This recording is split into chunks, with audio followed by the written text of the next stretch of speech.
शेखर साहू और रीमा अपने किचन में थे, तभी उनकी गेट की बेल बजने की आवाज सुनाई देती है। शेखर साहू बाहर आकर देखते हैं तो वह देखते हैं कि उनके गेट पे एक डिलीवरी बॉय खड़ा है जो गिफ्ट की तरह बॉक्स लेके खड़ा हुआ है। फिर वह डिलीवरी देखते हैं किसके नाम से है तो वह देखते हैं कि कोई एसके सिन्हा नाम के व्यक्ति ने भेजा है। फिर वो पार्सल लेकर अपने अंदर आ जाते हैं किचन में ही, जहाँ पे उनकी बीबी भी पीछे पीछे आ जाती है और वहीं पे दादी भी रहती है। वो लोग सोचते हैं कि हम तो किसी एसके सिन्हा नाम के व्यक्ति को जानते ही नहीं है, फिर भी ये बॉक्स भेजा किसने है। फिर वो लोग सोचते हैं कि चलो खोल कर देखते हैं कि आखिर इसमें है क्या।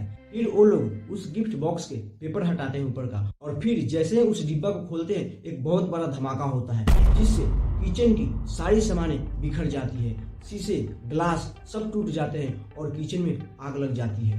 ये देखते ही देखते में चारों तरफ शोर मच जाता है। पड़ोसी तुरंत दौड़ते हैं और आकर देखते हैं तो देखते हैं कि तीनों की बॉडी पड़ी हुई है। सबके हाथ से, शरीर से, बॉडी से खून निकल रहा है। फर्श पे बहुत सारा खून पड़ा हुआ है, जिसमें दादी की ऑन द स्पॉट डेथ हो गई थी। शेखर साहू की सांसें चल रही थी और रीमा की भी सांसें चल रही थी। पड़ोसी तुरंत पुलिस को और एम्बुलेंस को कॉल करते हैं।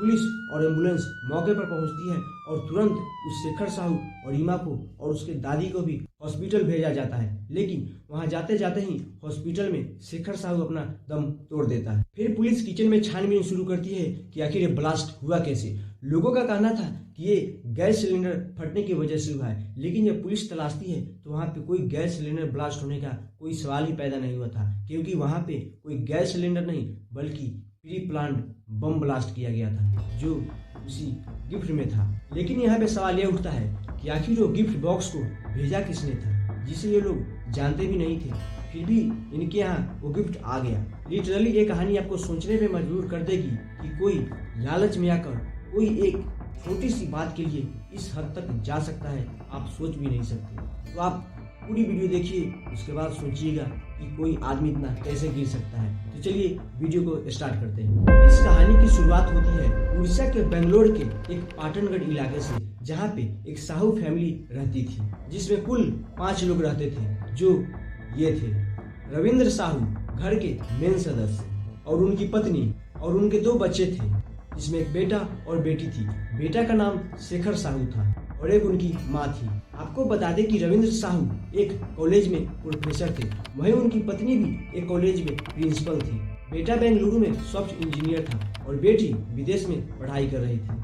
फिर आता है 18 फरवरी 2018, जब रविंद्र साहू के बेटे शेखर साहू की शादी सोनपुर के रहने वाली रीमा से होती है। और फिर शादी हो जाने के बाद सब कुछ सही चल रहा था, लेकिन तभी 5 दिन बाद यानी 23 फरवरी को शेखर साहू और उनकी पत्नी रीमा किचन में थे, तभी उनकी गेट की बेल बजने की आवाज सुनाई देती है। तो फिर जब वो बाहर जाकर देखते हैं तो कोई गिफ्ट लेकर खड़ा रहता है, जो रीमा के नाम से पार्सल आया था, जो मैंने आपको शुरू में ही बताया था कि कोई पार्सल लेकर आया था। फिर वो लोग उस गिफ्ट बॉक्स को लेकर अंदर जाते हैं और जैसे ही खोलते हैं एक बहुत बड़ा धमाका होता है और धमाके के साथ ही उन तीनों की बॉडी जमीन पे बिछ जाती है। फिर वहीं पे ऑन द स्पॉट दादी की डेथ हो जाती है।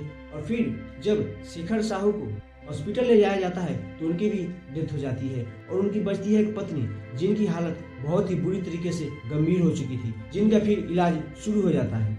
और फिर पुलिस इधर अपनी छानबीन करती रहती है तो उन्हें पता चलता है कि किचन में कोई सिलेंडर ब्लास्ट नहीं बल्कि बम ब्लास्ट हुआ था। लेकिन पुलिस के पास फिलहाल कोई सबूत नहीं था सिवाय इन लोगों के, यानी रीमा के, क्योंकि 2 लोग पहले ही मर चुके थे। तो पुलिस अब बस रीमा की ठीक हो जाने की इंतजार में थी कि कब रीमा ठीक होगी और हम उनसे सवाल पूछेंगे कि आखिर ये सब हुआ तो हुआ कैसे। और जो 2 लोग बचे थे, शेखर की माँ और शेखर के पिता, वो लोग घर से बाहर थे, यानी शेखर की माँ अपने कॉलेज में थी और उनके पिता, जो उनकी बेटी विदेश में पढ़ती थी, वो अपने भाई की शादी में आई थी। उसी को ड्रॉप करने के लिए इनके पिता बेटी को दिल्ली एयरपोर्ट पर छोड़ने गए थे, तो इसलिए वो दोनों बच गए और ये 3 लोग घर में थे, जिसमें 2 लोग की डेथ हो गई और एक रीमा बची, जिसकी हॉस्पिटल में इलाज चल रही है। तो पुलिस बस अब रीमा की इंतजार कर रही है कि वो जल्दी ठीक हो जाए और फिर हम आगे की कार्रवाई करें। फिर 1 हफ्ते बाद रीमा की तबीयत सही होती है, तो पुलिस जब रीमा से पूछताछ करती है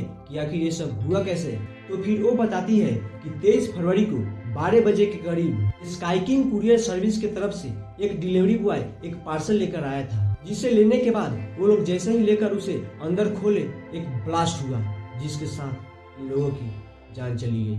फिर पुलिस तुरंत बिना समय गंवाए उस कुरियर ब्रांच पे पहुंचती है जहां से पार्सल डिलीवरी किया गया था। फिर वहां जाने के बाद पुलिस ये पता करती है कि आखिर ये पार्सल भेजा किसने था। तो पता चलता है कि कोई एसके सिन्हा नाम के व्यक्ति ने इस पार्सल को भिजवाया था, जो रायपुर से भेजा था। और फिर जब पुलिस उसकी डिटेल्स निकलवाती है, उसका एड्रेस निकलवाती है, और जब वहां पे जाती है तो पता चलता है कि उसका नाम और उसका एड्रेस दोनों गलत है। तो फिर पुलिस उस कुरियर ब्रांच की सीसीटीवी कैमरा चेक करने की कोशिश करती है। तो वहां पे ज्यादा सीसीटीवी नहीं थे, तो एक दो थे, लेकिन उसको चेक करने में उन्हें कुछ नहीं मिलता क्योंकि उसमें कुछ रिकॉर्ड उतना नहीं हुआ था। फिर पुलिस मायूस होकर साहू परिवार के पास आती है और फिर उनसे पूछताछ करती है कि क्या आप लोगों की किसी से दुश्मनी है या किसी पे शक है। यानी शेखर साहू की मां बताती है कि अभी वो जिस कॉलेज में प्रिंसिपल है उसी में एक पुंजीलाल नाम का व्यक्ति है जो पहले इस कॉलेज का प्रिंसिपल था, लेकिन बाद में इसको हटाकर प्रिंसिपल से मुझे प्रिंसिपल बना दिया गया और इसी बात को लेकर इसे मुझसे झगड़ा की थी। वो इसलिए क्योंकि ये प्रिंसिपल का सीट छोड़ना नहीं चाहता था और मैं इससे सीनियर थी, तो मुझे ही प्रिंसिपल बना दिया गया।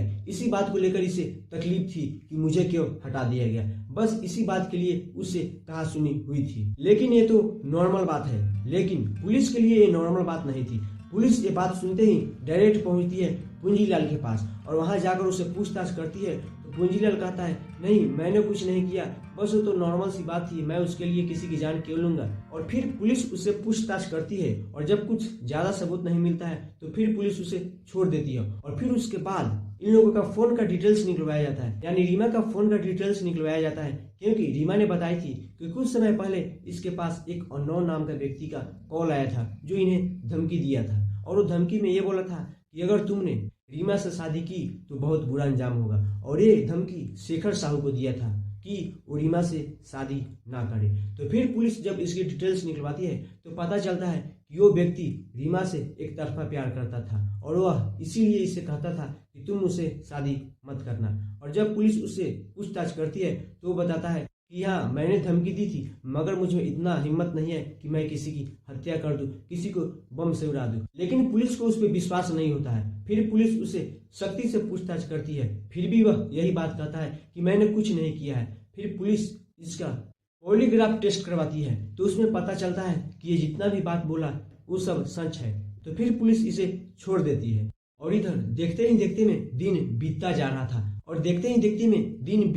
था और सरकार पर अब दबाव पड़ने लगी थी, क्योंकि यह न्यूज मीडिया में आ चुकी थी तो बहुत ही तेजी से फैल रही थी। तो लोगों के मन में बस यही सवाल था कि अभी तक पुलिस क्या कर रही है, इस कातिल की पता अभी तक क्यों नहीं लगाई। तो फिर सरकार यानी उड़ीसा सरकार इसकी जिम्मेदारी सीबीआई को सौंप देती है कि अब आप जाओ, अब आप इसकी इन्वेस्टिगेशन करो और पता करो कि आखिर मुजरिम कौन है। फिर सीबीआई आती है और इसकी शुरुआत से जांच करती है। सीबीआई पूरा घर पे छानबीन कर लेती है, फिर जाती है उस कुरियर ब्रांच पे और वहां जाकर सीसीटीवी की फुटेज निकलवाती है तो वहां पे कुछ नहीं मिलता है। लेकिन फिर क्राइम ब्रांच 250 से भी ज्यादा कैमरा के फुटेज निकलवाए कि कुछ मिल जाए, लेकिन क्राइम ब्रांच को कुछ नहीं मिला।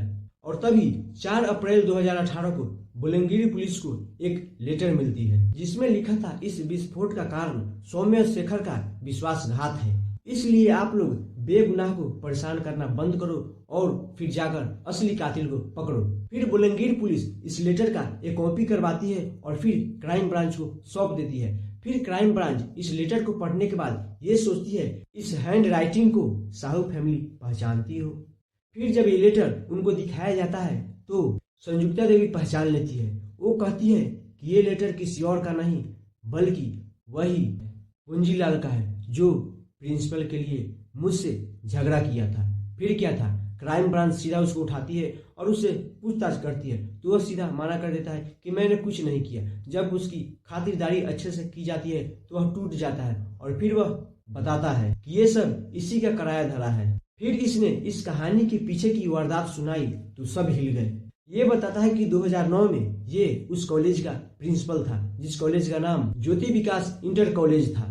उस समय तक संजुक्ता देवी उस कॉलेज में नहीं थी, लेकिन 2014 में संजुक्ता देवी का ट्रांसफर इस कॉलेज में हो जाता है और तभी से इन दोनों में अनबन होने लगती है, क्योंकि संजुक्ता देवी इससे सीनियर थी तो प्रिंसिपल का सीट इन्हें ही मिलना था। तो बस अब इसी बात को लेकर इन दोनों में हमेशा झगड़ा होता रहता था कि प्रिंसिपल मैं रहूंगी तो मैं रहूंगी। और अब पूंजीलाल को लगने लगा था कि मेरी सीट अब हाथ से जाने वाली है। और ठीक ऐसा ही होता है। 2017 में पूंजीलाल को प्रिंसिपल सीट से हटाकर संजुक्ता देवी को बैठा दिया जाता है। और ये बात पूंजीलाल को बहुत खटकती है, क्योंकि पूंजीलाल अपना सीट नहीं छोड़ना चाहता था, लेकिन ये अपना सीट मजबूरी में छोड़ा। इसी बात का इसे खुन्नस था, गुस्सा था कि आखिर इससे सीट छीन ही लिया गया। फिर उसके अंदर बदले की आग जलने लगी। वह सोचने लगा और मौके की तलाश में लग गया कि आखिर उसे कब मौका मिले कि वो अपना बदला ले। और देखते ही देखते में 2018 में उसे मौका मिल जाता है, जब साहू परिवार की बेटे की शादी होती है। और उसी शादी में एक पूंजीलाल जाता है।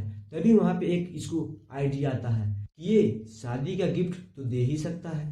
फिर क्या था, इसने एक शादी का गिफ्ट इनके घर भेजा रीमा के नाम से, जिसमें बॉम्ब रखा हुआ था, क्योंकि यह पूरी प्लानिंग के साथ सोच लिया था कि मैं बदला लेकर रहूंगा। फिर 23 फरवरी को वह गिफ्ट इनके यहाँ भेजता है, रीमा के फैमिली के यहाँ। और फिर उसमें रहता है बॉम्ब, और वो लोग जैसे ही खोलते हैं वो बॉम्ब ब्लास्ट हो जाता है और इन लोगों की जान चली जाती है।